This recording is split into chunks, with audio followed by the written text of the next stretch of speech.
Okay, so here we have a group of people. You're going to ask yourself, do you fall into this category from time to time or all the time?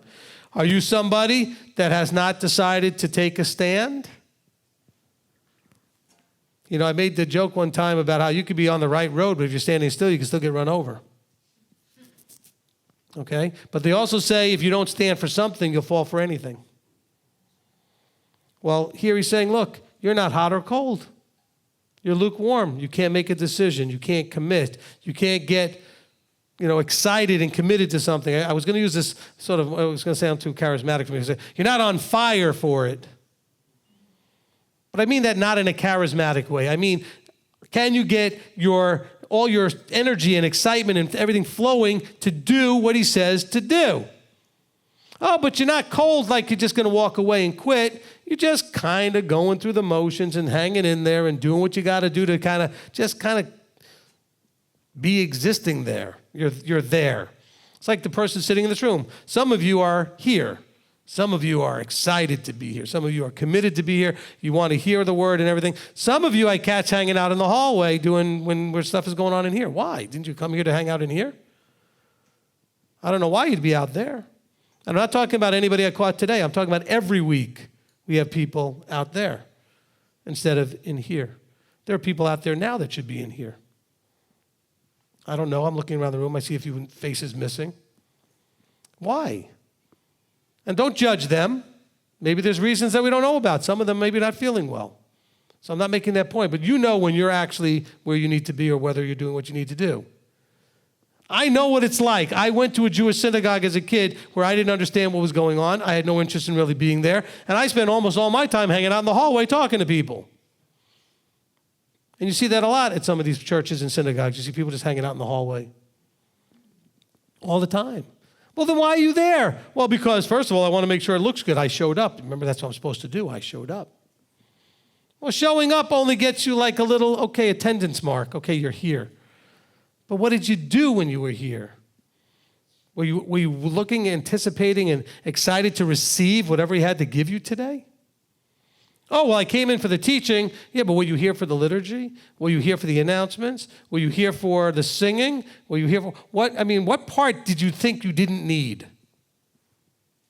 Because some of you on the live stream, you don't turn it on till 3 o'clock because you know I don't start teaching till 3 o'clock. Or in this case, 3:20. Well, why wouldn't you want to see the rest of it? Maybe you'll miss something that was needed for you. I may say something during the prayer time, often do. That's like a little mini sermon. Maybe you needed that. Who knows? But if you're not here, he can't give you anything. So you don't just have to be attending, you have to actually be present, like in your mind, in your heart, not just physically present. So what does that look like? Does that maybe kind of bring a little bit of hot and cold thing? See, you could show up. Oh, my wife and I did that for a long time at the place that we used to go to because it was a dead place. So it really wasn't our fault as much as that but we showed up because we felt like we had to. We wanted it to be hot and there and great and exciting and going forward and learning and all that other stuff. And the place was cold. Which, praise Yah, I guess, because without that, I wouldn't have been motivated to do this. Because we were going to someplace else. And it was only because she said to me, I can't do this anymore. I need to find some place where we could really go. And I said to her, I'll find it. And she said, well, what if you don't? I said, well, then I'll start one. And then she said, well, what do you know about that? I said, I don't know. It's my job. I'm your husband. I got to fix it, right? And we were only married 5 minutes at that point. I was like, fix it. Make everything right. That's my princess. She needs everything, okay? But I'm just saying, if that wasn't the case, this wouldn't be here like this. He'd have to find another way to get me to come in this direction. So I was appraised that was a little bit messed up to begin with. But just understand, a place can be, if you're going to a place, the place could be lukewarm. I get calls, Robert gets calls, we all get calls on a regular basis from people who are frustrated because the place that they attend is lukewarm. There's no real spark there. There's no drive. There's no life there on that level. Oh, it's socially fun and fine, and everybody's nice enough and wonderful people, and everybody shows up, and then they do a little whatever, and then they eat a little bit, and they go home. But are you coming expecting to be transformed, to get a little piece of something to help you in that transformation?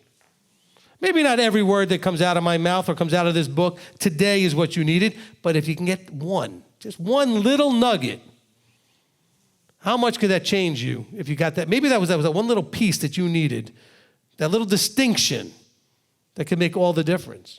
And what if that happened while you were in the hallway? What if that happened when you were here daydreaming and just drifting off or thinking about other things for later or whatever, but you weren't present? Because some of you will walk in and go, oh, yeah, I know all that. I've heard all that, blah, blah, blah, blah, blah. But then you still might miss the one piece you didn't know. Or, more importantly, the piece you did know, but you're not doing it. We read that from Peter, right? Where Peter says, look, I find it's my job, as long as I'm alive in this tent, to stir up by remembrance what you should already know. Theoretically, you should get to the point where there's not a thing coming out of my mouth you don't already know.